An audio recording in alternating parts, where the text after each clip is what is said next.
ಹೇಗಿದ್ದೀರಿ ಅಲ್ಲ? Options trading ಕೋರ್ಸ್ನ ಇನ್ನೊಂದು ವಿಡಿಯೋಕ್ಕೆ ವೆಲ್ಕಮ್. ಇವತ್ತಿನ ಈ ವಿಡಿಯೋದಲ್ಲಿ ನಾನು ವೊಲಟಿಲಿಟಿ ಅಂದರೆ ಏನು, ಹಿಸ್ಟೋರಿಕಲ್ ವೊಲಟಿಲಿಟಿ ಅಂದರೆ ಏನು, ಇಂಪ್ಲೈಡ್ ವೊಲಟಿಲಿಟಿ ಅಂದರೆ ಏನು, ರಿಯಲೈಸ್ಡ್ ವೊಲಟಿಲಿಟಿ ಅಂದರೆ ಏನು ಅಂತ ಡಿಸ್ಕಸ್ ಮಾಡ್ತೀನಿ. ವಿಡಿಯೋದ ಕೊನೆಯಲ್ಲಿ ನಾವು IV ಪರ್ಸೆಂಟೈಲ್ ಅಂದರೆ ಏನು ಅಂತಲೂ ಸಹ ನೋಡೋಣ. ಇಲ್ಲಿ ವಿಡಿಯೋನ ಸ್ಟಾರ್ಟ್ ಮಾಡೋದಕ್ಕಿಂತ ಮುಂಚೆ ನಾನೇನು ಡಿಸ್ಕಸ್ ಮಾಡ್ತೀನಿ ಇದೆಲ್ಲ ಕೇವಲ ಎಜುಕೇಷನಲ್ ಪರ್ಪಸ್ಗೆ ಮಾತ್ರ, ಯಾವುದೇ ರೀತಿಯ ರೆಕಮೆಂಡೇಷನ್ ಅಲ್ಲ. ನನ್ನ ಈ ಒಂದು ಕೋರ್ಸ್ ಕಂಪ್ಲೀಟಾಗಿ ಫ್ರೀ ಆಗಿರುತ್ತೆ. ನೀವು ನನ್ನ ವೀಡಿಯೋಸ್ಗಳನ್ನು ಲೈಕ್ ಮತ್ತು ಶೇರ್ ಮಾಡೋದ್ರ ಮೂಲಕ, ಅದೇ ರೀತಿ ನನ್ನ ಚಾನಲ್ಗೆ ಸಬ್ಸ್ಕ್ರೈಬ್ ಮಾಡೋದ್ರ ಮೂಲಕ ಸಪೋರ್ಟನ್ನು ಮಾಡ್ಬೋದು. ಸೊ ಇಲ್ಲಿ ಫಸ್ಟ್ ನಾವು ವೊಲಟಿಲಿಟಿ ಅಂದರೆ ಏನು ಅಂತ ನೋಡೋಣ. ಸೊ ಯಾವುದೇ ಒಂದು ಇನ್ಸ್ಟ್ರೂಮೆಂಟ್ ಅದು ಸ್ಟಾಕ್ ಮಾರ್ಕೆಟಲ್ಲಿ ಟ್ರೇಡ್ ಆಗ್ತಿದೆ ಅಂತ ನಾವು ಹೇಳೋದಾದರೆ ಅದರ ಬೆಲೆ ಏನಿದೆ ಅದು ಏರಿಳಿತವನ್ನು ಕಾಣ್ತಾ ಇರುತ್ತೆ. ಸೊ ಹಾಗಾಗಿ ಒಂದು ಇನ್ಸ್ಟ್ರೂಮೆಂಟಿನ ಬೆಲೆಯಲ್ಲಿ ಏರಿಳಿತ ಆಗ್ತಾ ಇದೆ ಅಂತ ಆದರೆ ಅದು ಎಷ್ಟು ಏರಿಳಿತ ಆಗುತ್ತೆ ಅಂತ ನಾವು ಕ್ಯಾಲ್ಕುಲೇಟ್ ಮಾಡ್ಬೋದು. ಅಂದರೆ ಒಂದು ಇನ್ಸ್ಟ್ರೂಮೆಂಟಿನ ಬೆಲೆಯಲ್ಲಿ ಯಾವ ಪ್ರಮಾಣದಲ್ಲಿ ಏರಿಳಿತ ಆಗುತ್ತೆ, ಅದರ ಬೆಲೆಯಲ್ಲಿ ಎಷ್ಟು ಅಸ್ಥಿರತೆ ಇದೆ ಅಂತ ನಾವೇನು ಕ್ಯಾಲ್ಕುಲೇಟ್ ಮಾಡ್ತೀವಿ, ಇದನ್ನು ನಾವು ವೊಲಟಿಲಿಟಿ ಅಂತ ಹೇಳ್ತೀವಿ. ಫಾರ್ ಎಕ್ಸಾಂಪಲ್, ನಾನಿಲ್ಲಿ ಒಂದು 2 ಸ್ಟಾಕನ್ನು ತೊಗೋತೀನಿ. ಮೊದಲ ಸ್ಟಾಕಿನ ಹೆಸರು A ಅಂತ ಹೇಳಿ, ಎರಡನೇ ಸ್ಟಾಕಿನ ಹೆಸರು B ಅಂತ ಹೇಳಿ. ಈ ಒಂದು ಸ್ಟಾಕಿನ ಬೆಲೆ 100 ರೂಪಾಯಿ ಇತ್ತು ಅಂತ ಅಂದ್ಕೊಳ್ಳೋಣ. 2 ಸ್ಟಾಕಿನ ಬೆಲೆ 100 ರೂಪಾಯಿ ಇತ್ತು. ಸೊ 1 ತಿಂಗಳ ಅವಧಿಯಲ್ಲಿ ಈ A ಸ್ಟಾಕ್ ಏನಿದೆ ಇದರ ಬೆಲೆ 100 ರೂಪಾಯಿಂದ 110ಕ್ಕೆ ಹೋಗುತ್ತೆ, ನಂತರ 100ಕ್ಕೆ ಬರುತ್ತೆ, ಅಲ್ಲಿಂದ 90ಕ್ಕೆ ಹೋಗುತ್ತೆ, ಅಲ್ಲಿಂದ ಪುನಃ 100ಕ್ಕೆ ಬರುತ್ತೆ, ಅಲ್ಲಿಂದ ಪುನಃ 105ಕ್ಕೆ ಹೋಗುತ್ತೆ, ನಂತರ 95ಕ್ಕೆ ಬರುತ್ತೆ, ನಂತರ 110ಕ್ಕೆ ಹೋಗುತ್ತೆ. ಅದೇ ಈ ಒಂದು B ಸ್ಟಾಕ್ ಏನಿದೆ ಇದರ ಬೆಲೆ 100 ರೂಪಾಯಿಂದ 103ಕ್ಕೆ ಹೋಗುತ್ತೆ, 100ಕ್ಕೆ ಬರುತ್ತೆ, ನಂತರ 97ಕ್ಕೆ ಹೋಗುತ್ತೆ, ಪುನಃ 100ಕ್ಕೆ ಬರುತ್ತೆ, ಮೇ ಬಿ 98ಕ್ಕೆ ಹೋಗುತ್ತೆ, 102ಕ್ಕೆ ಹೋಗುತ್ತೆ, ನಂತರ 100ಕ್ಕೆ ಬರುತ್ತೆ ಅಂತ ಅಂದ್ಕೊಳ್ಳೋಣ. ಸೊ ಈ 2 ಸ್ಟಾಕಿನ ಬೆಲೆ ಏನಿದೆ ಇದು ಕಳೆದ 1 ತಿಂಗಳ ಅವಧಿಯಲ್ಲಿ ಏರಿಳಿತವನ್ನು ಕಂಡಿದೆ.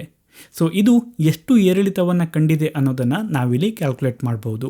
ಮತ್ತು ಎಷ್ಟು ಏರಿಳಿತ ಆಗಿದೆ ಅನ್ನೋ ಆಧಾರದಲ್ಲಿ ಈ ಸ್ಟಾಕ್ಗಳು ಎಷ್ಟು ವೊಲಟೈಲ್ ಆಗಿದೆ ಅಂತ ನಾವು ಹೇಳ್ಬೋದು. ಅಂದರೆ ಈ ಒಂದು ಎಕ್ಸಾಂಪಲಲ್ಲಿ ನಾನೇನು ಹೇಳ್ಬೋದು A ಸ್ಟಾಕ್ ಏನಿದೆ ಇದು ಜಾಸ್ತಿ ವೊಲಟೈಲ್ ಆಗಿರುವಂತಹ ಒಂದು ಸ್ಟಾಕ್ ಅಂತ ಹೇಳ್ಬೋದು. B ಸ್ಟಾಕ್ ಏನಿದೆ ಇದು ಕಡಿಮೆ ವೊಲಟೈಲ್ ಇರುವಂತಹ ಒಂದು ಸ್ಟಾಕ್ ಅಂತ ಹೇಳ್ಬೋದು. ಯಾಕಂದರೆ A ಸ್ಟಾಕಿನ ಬೆಲೆಯಲ್ಲಿ ಹೆಚ್ಚು ಏರಿಳಿತ ಆಗ್ತಾ ಇದೆ, A ಸ್ಟಾಕಿನ ಬೆಲೆಯಲ್ಲಿ ಹೆಚ್ಚು ಅಸ್ಥಿರತೆ ಇದೆ ಅಂತ ನಾನು ಹೇಳ್ಬೋದು. ಈ ಒಂದು ವೊಲಟಿಲಿಟಿ ವ್ಯಾಲ್ಯೂ ಏನಿದೆ ಇದನ್ನು ನಾವು ಜನರಲ್ ಆಗಿ ಪರ್ಸೆಂಟೇಜಲ್ಲಿ ಹೇಳ್ತೀವಿ. ಫಾರ್ ಎಕ್ಸಾಂಪಲ್, ಈ ಒಂದು ಸ್ಟಾಕಿಗೆ ನಾನು ಇದರ ಬೆಲೆ 10% ವೊಲಟಿಲಿಟಿಯನ್ನು ಹೊಂದಿದೆ ಅಂತ ನಾನು ಹೇಳ್ಬೋದು. ಅಂದರೆ 10% ವೇರಿಯೇಷನ್ ಆಗುತ್ತೆ ಇದರ ಬೆಲೆಯಲ್ಲಿ ಅಂತ ನಾನು ಹೇಳ್ಬೋದು ಯಾವುದೋ ಒಂದು ಟೈಮ್ ಪೀರಿಯಡ್ಗೆ, ಫಾರ್ ಎಕ್ಸಾಂಪಲ್ 1 ಮಂತ್.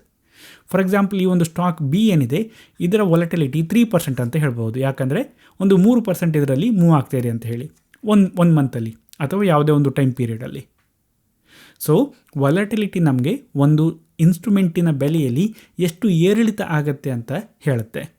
ನೀವು ಇಂಡಿಯಾದ ಮಾರ್ಕೆಟ್ ಬಗ್ಗೆ ನೋಡೋದಾದರೆ ನೀವು ವಿಕ್ಸ್ ಅಂತ ಕೇಳಿರ್ತೀರಾ, ಇಂಡಿಯಾ ವಿಕ್ಸ್ ಅಂತ ಹೇಳ್ತೀವಿ. ನೀವು ಒಂದಿಷ್ಟು ಜನ ಟ್ರೇಡರ್ಗಳು ಈಗ ವಿಕ್ಸ್ ಜಾಸ್ತಿ ಆಗಿದೆ ಅಥವಾ ವಿಕ್ಸ್ ಕಡಿಮೆ ಆಗ್ತಾ ಇದೆ ಅಂತ ಹೇಳೋದನ್ನು ನೀವು ಕೇಳಿರ್ಬೋದು. ಈ ವಿಕ್ಸ್ ಏನಿದೆ ಇದು ನಮ್ಮ ಇಂಡಿಯಾದ ಸ್ಟಾಕ್ ಮಾರ್ಕೆಟಲ್ಲಿ ಯಾವ ರೀತಿ ವೊಲಟಿಲಿಟಿ ಇದೆ ಅಂತ ನಮಗೆ ಒಂದು ಐಡಿಯಾವನ್ನು ಕೊಡುತ್ತೆ. ಇಲ್ಲಿ ಯಾವುದೋ ಒಂದು ಇನ್ಸ್ಟ್ರೂಮೆಂಟಲ್ಲಿ ವೊಲಟಿಲಿಟಿ ಜಾಸ್ತಿ ಇದೆ ಅಂದರೆ ಅದರ ಅರ್ಥ ಏನಪ್ಪ ಅಂದರೆ ನಮಗೆ ದೊಡ್ಡ ಪ್ರಾಫಿಟ್ ಸಹ ಆಗ್ಬೋದು, ಅದೇ ರೀತಿ ದೊಡ್ಡ ಲಾಸ್ ಸಹ ಆಗ್ಬೋದು ಅಂತ ಹೇಳಿ. ಯಾಕೆಂದರೆ ಈ ಒಂದು ಎಕ್ಸಾಂಪಲಲ್ಲಿ A ಸ್ಟಾಕಿನ ವೊಲಟಿಲಿಟಿ 10% ಇದೆ, ಅಂದರೆ ಇದು ಜಾಸ್ತಿ ಮೂವನ್ನು ಕೊಡುತ್ತೆ. ನಾನು ಟ್ರೇಡನ್ನು ಮಾಡಿದ್ದು ನನ್ನ ಟ್ರೇಡ್ ಡೈರೆಕ್ಷನ್ ಸರಿಯಾಗಿದ್ದರೆ ನನಗೆ ಒಳ್ಳೆಯ ಪ್ರಾಫಿಟ್ ಆಗ್ಬೋದು, ದೊಡ್ಡ ಪ್ರಾಫಿಟ್ ಆಗ್ಬೋದು. ಅದೇ ರೀತಿ ನನ್ನ ಟ್ರೇಡ್ ಡೈರೆಕ್ಷನ್ ರಾಂಗ್ ಆಗಿದ್ದರೆ ಮೇ ಬಿ ನನಗೆ ದೊಡ್ಡ ಲಾಸ್ ಸಹ ಆಗ್ಬೋದು. ಅದೇ ರೀತಿ B ಸ್ಟಾಕ್ ಏನಿದೆ ಇದರಲ್ಲಿ ವೊಲಟಿಲಿಟಿ ಕಡಿಮೆ ಇದೆ. ಸೊ ನಾನು ಇದರಲ್ಲಿ ಟ್ರೇಡ್ ಮಾಡಿದರೆ ನನಗೆ ಸ್ವಲ್ಪ ಕಡಿಮೆ ಪ್ರಾಫಿಟ್ ಆಗುತ್ತೆ, ಅದೇ ರೀತಿ ಲಾಸ್ ಆದರೂ ಸಹ ಕಡಿಮೆ ಲಾಸ್ ಆಗ್ಬೋದು. ಯಾಕಂದರೆ ವೊಲಟಿಲಿಟಿ ಕಡಿಮೆ ಇದೆ ಅನ್ನೋ ಕಾರಣಕ್ಕೆ. ಜನರಲ್ ಆಗಿ ನಾವು ವೊಲಟಿಲಿಟಿ ಬಗ್ಗೆ ಡಿಸ್ಕಸ್ ಮಾಡುವಾಗ 3 ರೀತಿಯ ವೊಲಟಿಲಿಟಿ ಬಗ್ಗೆ ಮಾತಾಡ್ತೀವಿ. ಒಂದು ರಿಯಲೈಸ್ಡ್ ವೊಲಟಿಲಿಟಿ, ಎರಡನೆಯದು ಹಿಸ್ಟೋರಿಕಲ್ ವೊಲಟಿಲಿಟಿ, ನಂತರ ಇಂಪ್ಲೈಡ್ ವೊಲಟಿಲಿಟಿ. ರಿಯಲೈಸ್ಡ್ ವೊಲಟಿಲಿಟಿ ಅಂದರೆ ಏನಪ್ಪ ಅಂದರೆ ಯಾವುದೇ ಒಂದು ಇನ್ಸ್ಟ್ರೂಮೆಂಟ್ ಮಾರ್ಕೆಟಲ್ಲಿ ಟ್ರೇಡ್ ಆಗ್ತಿದೆ, ಅದರ ಬೆಲೆಯಲ್ಲಿ ಏರಿಳಿತ ಆಗ್ತಾಯಿದೆ ಅಂತಾದರೆ ನಾವು ಅದರಲ್ಲಿ ಎಷ್ಟು ವೊಲಟಿಲಿಟಿ ಇದೆ, ಎಷ್ಟು ಏರಿಳಿತ ಆಗ್ತಾ ಇದೆ ಅಂತ ಕ್ಯಾಲ್ಕುಲೇಟ್ ಮಾಡ್ಬೋದು. ಈ ಒಂದು ಕ್ಯಾಲ್ಕುಲೇಟ್ ನಾವೇನು ಮಾಡ್ತೀವಿ, ಆ ಒಂದು ಇನ್ಸ್ಟ್ರೂಮೆಂಟಲ್ಲಿ ರಿಯಲ್ ಆಗಿ ಎಷ್ಟು ವೊಲಟಿಲಿಟಿ ಇದೆ, ಎಷ್ಟು ಏರಿಳಿತ ಇದೆ ಅಂತ ನಾವೇನು ಕ್ಯಾಲ್ಕುಲೇಟ್ ಮಾಡ್ತೀವಿ, ಇದನ್ನು ನಾವು ರಿಯಲೈಸ್ಡ್ ವೊಲಟಿಲಿಟಿ ಅಂತ ಹೇಳ್ತೀವಿ. ಫಾರ್ ಎಕ್ಸಾಂಪಲ್, ನಿಫ್ಟಿಯಲ್ಲಿ ಇವತ್ತು 400 ಪಾಯಿಂಟ್ ಮೂವ್ ಬಂತು ಅಂತ ಇಟ್ಕೊಳ್ಳೋಣ. ಮೇ ಬಿ ಇದು ನಿಫ್ಟಿಯ 2% ಆಗಿರಬಹುದು. ಸೊ ಇದನ್ನು ನಾನು ಕ್ಯಾಲ್ಕುಲೇಟ್ ಮಾಡಿರುವಂಥದ್ದು, ಇದು ಆ್ಯಕ್ಚುಯಲ್ ಆಗಿ ಇರುವಂತಹ ವ್ಯಾಲ್ಯೂ, ಇದು ಒಂದು ರಿಯಲ್ ವ್ಯಾಲ್ಯೂ. ಸೊ ಇದನ್ನು ನಾವು ರಿಯಲೈಸ್ಡ್ ವಾಲಟಿಲಿಟಿ ಅಂತ ಹೇಳ್ತೀವಿ. ಸೊ ಇಲ್ಲಿ ಇದು ರಿಯಲೈಸ್ಡ್ ವಾಲಟಿಲಿಟಿ ಆದರೆ ನನಗೆ ಈಗ ಒಂದು ಕ್ವಶನ್ ಬರುತ್ತೆ. ಇವತ್ತು ನಿಫ್ಟಿಯಲ್ಲಿ 2% ಮೂವ್ ಬಂದಿದೆ, ಅಂದರೆ ವಾಲಟಿಲಿಟಿ 2% ಇತ್ತು, 2% ಮೂವ್ ಬಂದಿದೆ ಅಥವಾ 400 ಪಾಯಿಂಟ್ ಮೂವ್ ಆಗಿದೆ. ಆದರೆ ಈ ಒಂದು ಮೂವ್ ಏನಿದೆ 400 ಪಾಯಿಂಟ್ ಇದ್ದು ಇವತ್ತು ಆಗಿರುವಂಥದ್ದು, ಇದು ನಾರ್ಮಲ್ಲ ಅಂತ ಹೇಳಿ. ಅಗೇನ್ ನಾನಿಲ್ಲಿ ಮೂವ್ ಅಂತ ಹೇಳಿದಾಗ ಒಂದೇ ಡೈರೆಕ್ಷನಲ್ಲೇ ಆಗಬೇಕಂತಿಲ್ಲ. ಡೈರೆಕ್ಷನ್ ಬಗ್ಗೆ ನಾವಿಲ್ಲಿ ಮಾತಾಡ್ತಿಲ್ಲ, ಎಷ್ಟು ಏರಿಳಿತ ಆಯಿತು ಪ್ರೈಸಲ್ಲಿ ಅನ್ನೋದ್ರ ಬಗ್ಗೆ ಮಾತ್ರ ಮಾತಾಡ್ತಿರೋದು. ಸೊ ಇಲ್ಲಿ ಕ್ವಶನ್ ಏನಪ್ಪ ಅಂದರೆ, ನಿಫ್ಟಿಯಲ್ಲಿ ಆಗಿರುವಂತಹ 400 ಪಾಯಿಂಟಿನ ಮೂಮೆಂಟ್ ಏನಿದೆ ಎಕ್ಸಾಂಪಲಲ್ಲಿ, ಇದು ನಾರ್ಮಲ್ಲ ಅಲ್ವಾ ಅಂತ ನಾನು ಹೇಗೆ ಹೇಳೋದು? ಅದನ್ನು ಹೇಳಬೇಕಂದ್ರೆ ನಾವೇನು ಮಾಡಬೇಕಂದ್ರೆ ಹಿಂದಿನ ಒಂದಿಷ್ಟು ದಿನದ ಡೇಟಾದ ಜೊತೆ ಕಂಪೇರ್ ಮಾಡಿ ನೋಡಬೇಕು. ಫಾರ್ ಎಕ್ಸಾಂಪಲ್ ನಾನೇನು ಮಾಡ್ಬೋದು ಅಂದರೆ, ಹಿಂದಿನ ಒಂದು 30 ದಿನದಲ್ಲಿ ನಿಫ್ಟಿಯಲ್ಲಿ ಎಷ್ಟು ವಾಲಟಿಲಿಟಿ ಇತ್ತು, ನಿಫ್ಟಿಯಲ್ಲಿ ರಿಯಲ್ ಆಗಿ ಎಷ್ಟು ವಾಲಟಿಲಿಟಿ ಇತ್ತು ಅಂತ ಕ್ಯಾಲ್ಕುಲೇಟ್ ಮಾಡಿ ಅದ್ರ ಜೊತೆ ಇದನ್ನು ಕಂಪೇರ್ ಮಾಡಿ ನೋಡ್ಬೋದು. ಮೇ ಬಿ ನಾನು ಆ ರೀತಿ ಕ್ಯಾಲ್ಕುಲೇಟ್ ಮಾಡಿದಾಗ ನನಗೆ 200 ಪಾಯಿಂಟಿನ ಆ್ಯಾವ್ರೇಜ್ ಸಿಕ್ತು ಅಂತ ಅಂದ್ಕೊಳ್ಳೋಣ. ಮೇ ಬಿ ಇದು 1% ಅಂತ ಅಂದ್ಕೊಳ್ಳೋಣ. ಹಿಂದಿನ ದಿನಗಳಲ್ಲಿ, ಹಿಸ್ಟೋರಿಕಲ್ ಡೇಸ್ಗಳಲ್ಲಿ ನಾನೇನು ರಿಯಲ್ ಆಗಿ ಇದ್ದಂತಹ ವಾಲಟಿಲಿಟಿಯನ್ನು ಬಳಸ್ಕೊಂಡು ಒಂದು ಆ್ಯಾವ್ರೇಜನ್ನು ಮಾಡಿ ಏನೊಂದು ಕ್ಯಾಲ್ಕುಲೇಷನನ್ನು ಮಾಡಿದ್ದೀನಿ. ಇದನ್ನು ನಾವು ಹಿಸ್ಟೋರಿಕಲ್ ವಾಲಟಿಲಿಟಿ ಅಂತ ಹೇಳ್ತೀವಿ. ಸೊ ಇದು ಹಿಂದಿನ ದಿನಗಳಲ್ಲಿ, ಅಂದರೆ ಹಿಂದೆ ಆಗಿ ಹೋಗಿರುವಂಥದ್ದು, ಬಟ್ ಆ ಒಂದು ದಿನಗಳಲ್ಲಿ ಇದ್ದಂತಹ ರಿಯಲ್ ಆಗಿ ಇದ್ದಂತಹ ವಾಲಟಿಲಿಟಿಯನ್ನು ಬಳಸ್ಕೊಂಡು ಕ್ಯಾಲ್ಕುಲೇಟ್ ಮಾಡಿರುವಂತಹ ಒಂದು ವ್ಯಾಲ್ಯೂ. ಇದನ್ನು ಹಿಸ್ಟೋರಿಕಲ್ ವಾಲಟಿಲಿಟಿ ಅಂತ ಹೇಳ್ತೀವಿ.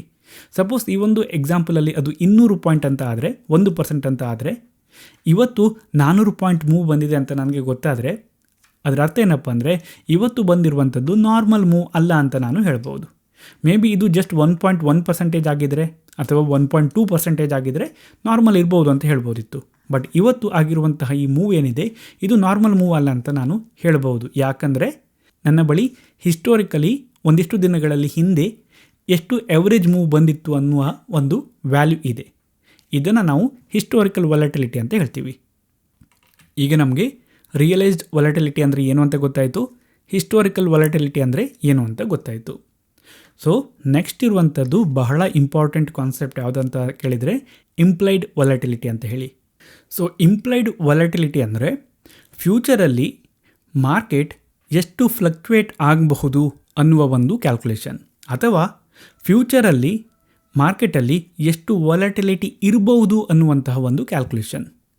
ಯಾವ ರೀತಿ ಅಂದರೆ, ಸಪೋಸ್ ನೆಕ್ಸ್ಟು ಮುಂಬರುವ ದಿನಗಳಲ್ಲಿ ಬಜೆಟ್ ಇದೆ ಅಂತ ಅಂದ್ಕೊಳ್ಳೋಣ, ಅಥವಾ ಎಲೆಕ್ಷನ್ ರಿಸಲ್ಟ್ ಇದೆ ಅಂತ ಅಂದ್ಕೊಳ್ಳೋಣ, ಅಥವಾ ಇನ್ಯಾವುದೋ ಒಂದು ಈವೆಂಟ್ ಇದೆ ಅಂತ ಅಂದ್ಕೊಳ್ಳೋಣ. ಆ ಒಂದು ಇವೆಂಟಿಂದ ಮಾರ್ಕೆಟ್ ಮೇಲೆ, ಇಂಡಿಯಾದ ಮೇಲೆ ಏನಾದರೂ ಒಂದು ಪರಿಣಾಮ ಬೀರುತ್ತೆ ಅಂತ ನಾವು ಅಂದ್ಕೊಳ್ಳೋಣ. ಸೊ ಹಾಗೆ ಇದ್ದಾಗ ಮಾರ್ಕೆಟಲ್ಲಿ ಟ್ರೇಡರ್ಸ್ಗಳು ಒಂದು ದೊಡ್ಡ ಮೂವನ್ನು ಆ್ಯಂಟಿಸಿಪೇಟ್ ಮಾಡಲಿಕ್ಕೆ ಸ್ಟಾರ್ಟ್ ಮಾಡ್ತಾರೆ. ಫಾರ್ ಎಕ್ಸಾಂಪಲ್ ಎಲೆಕ್ಷನ್ ರಿಸಲ್ಟ್ ಬರುತ್ತೆ ಅಂತ ಅಂದ್ಕೊಳ್ಳೋಣ. ಸೊ ಎಲೆಕ್ಷನ್ ರಿಸಲ್ಟ್ ಬಂದರೆ ಯಾವುದೋ ಒಂದು ಪಾರ್ಟಿ ಬಂದರೆ ದೇಶಕ್ಕೆ ಒಳ್ಳೆಯದಾಗತ್ತೆ ಅನ್ನುವ ಒಪಿನಿಯನ್ ಇರುತ್ತೆ, ಅಥವಾ ಇನ್ನೊಂದು ಪಾರ್ಟಿ ಬಂದರೆ ಮೇ ಬಿ ಸ್ವಲ್ಪ ನೆಗೆಟಿವ್ ಆಗುತ್ತೆ ಅನ್ನುವ ಒಪಿನಿಯನ್ ಇರ್ಬೋದು. ಸೊ ಈ ಒಂದು ಸಿಚುವೇಷನಲ್ಲಿ ಯಾವುದೇ ಒಂದು ಪಾರ್ಟಿಗೆ ಮೆಜಾರಿಟಿ ಬಂದರೂ ಸಹ ಮಾರ್ಕೆಟಲ್ಲಿ ಮೂವ್ ಆಗುತ್ತೆ. ಪಾಸಿಟಿವ್ ಆಗ್ಬೋದು, ನೆಗೆಟಿವ್ ಆಗ್ಬೋದು, ಒಟ್ಟಾರೆ ಮೂವ್ ಅಂತೂ ಬರುತ್ತೆ. ಸೊ ಹಾಗಾಗಿ ಫ್ಯೂಚರಲ್ಲಿ ಎಷ್ಟು ಮೂವ್ ಬರ್ಬೋದು ಅನ್ನುವಂತಹ ಒಂದು ಕ್ಯಾಲ್ಕುಲೇಷನ್ ಏನಿದೆ ಅದನ್ನು ನಾವು ಇಂಪ್ಲೈಡ್ ವಾಲಟಿಲಿಟಿ ಅಂತ ಹೇಳ್ತೀವಿ. ಸೊ ಈ ಒಂದು ಎಕ್ಸಾಂಪಲಲ್ಲಿ ಮಾರ್ಕೆಟಲ್ಲಿ ಏನಾದರೂ ನೆಕ್ಸ್ಟ್ ಈವೆಂಟ್ ಇದ್ದರೆ ಟ್ರೇಡರ್ಸ್ಗಳು ಆ ಒಂದು ದಿನಗಳಲ್ಲಿ ದೊಡ್ಡ ಮೂವ್ ಬರುತ್ತೆ ಅಂತ ಆ್ಯಂಟಿಸಿಪೇಟ್ ಮಾಡ್ತಾರೆ. ಸೊ ಇಲ್ಲಿ ಇಂಪಾರ್ಟೆಂಟ್ ಆಗಿರೋದೇನಪ್ಪ ಅಂದರೆ, ನಾವು ಆಪ್ಷನ್ಸ್ ಟ್ರೇಡಿಂಗ್ ಬಗ್ಗೆ ಮಾತಾಡೋದಾದರೆ ಆಪ್ಷನ್ಸ್ ವ್ಯಾಲ್ಯೂ ಏನಿದೆ ಅದು ಮೇಯ್ನಾಗಿ ಡಿಪೆಂಡ್ ಆಗಿರೋದು ಫ್ಯೂಚರಲ್ಲಿ ಏನು ಆಗುತ್ತೆ ಅನ್ನೋದ್ರ ಮೇಲೆ. ಯಾಕಂದರೆ ಆಪ್ಷನ್ಸ್ ಕಾಂಟ್ರಾಕ್ಟ್ಗಳು ಫ್ಯೂಚರಲ್ಲಿ ಒಂದು ದಿನ ಎಕ್ಸ್ಪೈರ್ ಆಗುವಂಥದ್ದು. ಸೊ ಹಾಗಾಗಿ ಇಂಪ್ಲೈಡ್ ವಾಲಟಿಲಿಟಿ ಏನಿದೆ, ಅಥವಾ ಫ್ಯೂಚರಲ್ಲಿ ಎಷ್ಟು ಮೂವ್ ಬರುತ್ತೆ ಅಂತ ಟ್ರೇಡರ್ಸ್ಗಳು ಏನೊಂದು ಎಕ್ಸ್ಪೆಕ್ಟೇಷನನ್ನು ಇಟ್ಕೊಂಡಿರ್ತಾರೆ, ಅದು ತುಂಬಾ ಇಂಪಾರ್ಟೆಂಟ್ ಆಗುತ್ತೆ. ಸೊ ಫ್ಯೂಚರಲ್ಲಿ ದೊಡ್ಡ ಮೂವ್ ಬರುತ್ತೆ ಅಂತ ಟ್ರೇಡರ್ಸ್ಗಳು ಅಂದ್ಕೊಂಡ್ರೆ ಅದರ ಅರ್ಥ ಏನಪ್ಪ ಅಂದರೆ ಆಪ್ಷನ್ ಪ್ರೀಮಿಯಮ್ ಜಾಸ್ತಿ ಇರುತ್ತೆ. ಯಾಕಂದರೆ ಅನ್ಸರ್ಟನಿಟಿ ಜಾಸ್ತಿ ಇರುತ್ತೆ. ಯಾವುದೋ ಒಂದು ಸ್ಟ್ರೈಕ್ ಪ್ರೈಸ್ ATM ಇದ್ದರೆ ಅದು ITM ಆಗ್ಬೋದು, ಡೀಪ್ ITM ಆಗ್ಬೋದು, OTM ಆಗ್ಬೋದು, ಅಥವಾ ಡೀಪ್ OTM ಸಹ ಆಗ್ಬೋದು.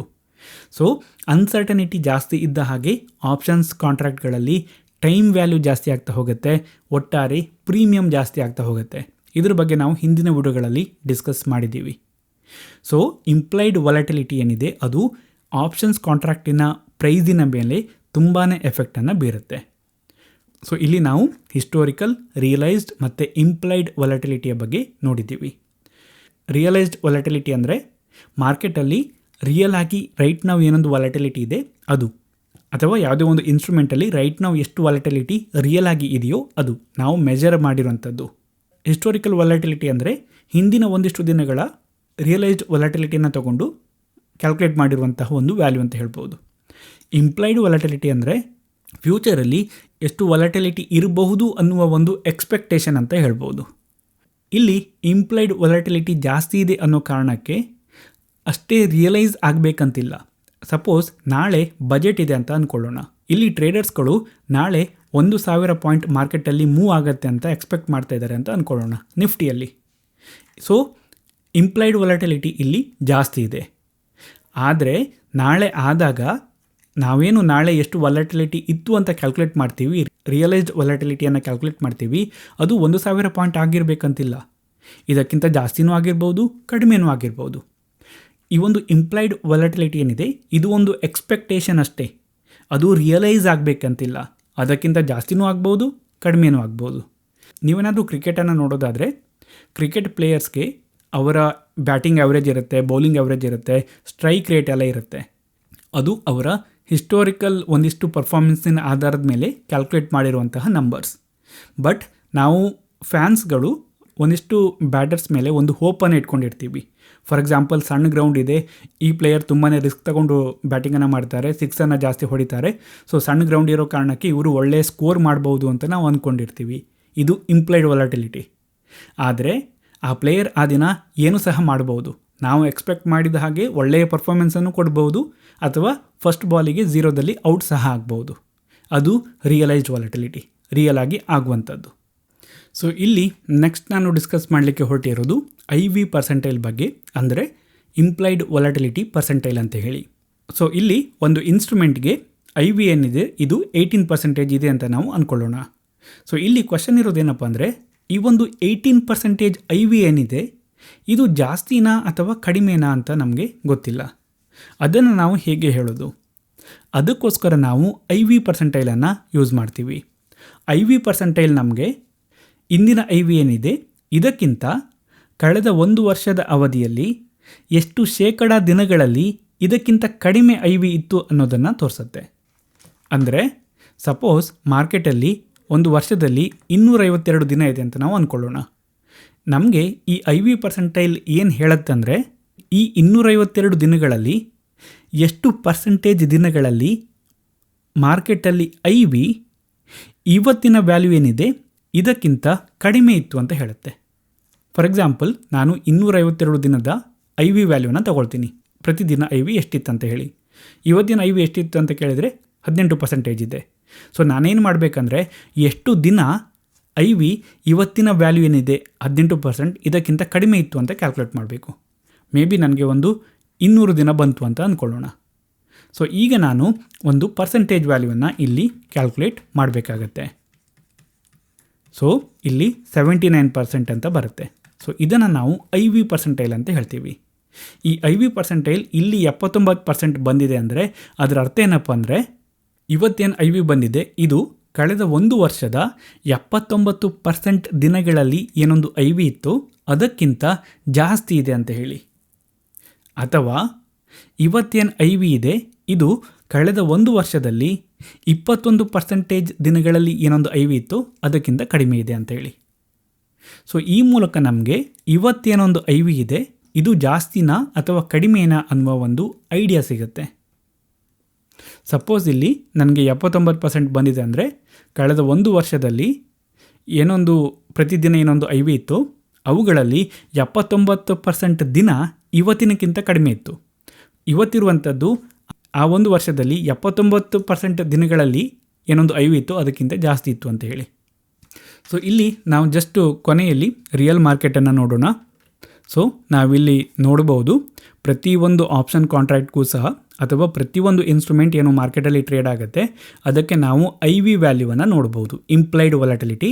ನಾವು ಆಪ್ಷನ್ಸ್ ಕಾಂಟ್ರಾಕ್ಟ್ ಬಗ್ಗೆ ಮಾತಾಡೋದಾದರೆ IV ತುಂಬಾ ಇಂಪಾರ್ಟೆಂಟ್ ಆಗುತ್ತೆ. ಯಾಕಂದರೆ ಆಪ್ಷನ್ ಕಾಂಟ್ರಾಕ್ಟ್ ಫ್ಯೂಚರಲ್ಲಿ ಎಕ್ಸ್ಪೈರ್ ಆಗೋ ಕಾರಣಕ್ಕೆ ಇಂಪ್ಲೈಡ್ ವಾಲಟಿಲಿಟಿ ತುಂಬಾ ಇಂಪಾರ್ಟೆಂಟ್ ಆಗುತ್ತೆ. ಸೊ ಪ್ರತಿಯೊಂದು ಆಪ್ಷನ್ ಕಾಂಟ್ರಾಕ್ಟ್ಗೂ ಸಹ ನಾವು ಐ ವಿ ವ್ಯಾಲ್ಯೂ ಇರೋದನ್ನು ಇಲ್ಲಿ ನೋಡ್ಬೋದು.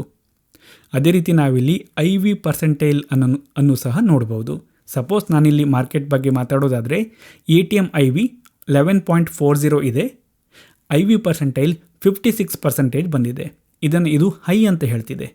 ಅದರ ಅರ್ಥ ಏನಪ್ಪ ಅಂದರೆ ಕಳೆದ 1 ವರ್ಷದಲ್ಲಿ 56% ದಿನ ATM ಐ ವಿ ಏನಿದೆ ಅದು ಇವತ್ತಿಗಿಂತ ಕಡಿಮೆ ಇತ್ತು, ಅಥವಾ ಇವತ್ತಿರುವಂತಹ ಐ ವಿ ಕಳೆದ 1 ವರ್ಷದ 56% ದಿನಗಳಲ್ಲಿ ಏನೊಂದು ಐ ವಿ ಇತ್ತು ಅದಕ್ಕಿಂತ ಜಾಸ್ತಿ ಇತ್ತು ಅಂತ ಹೇಳಿ.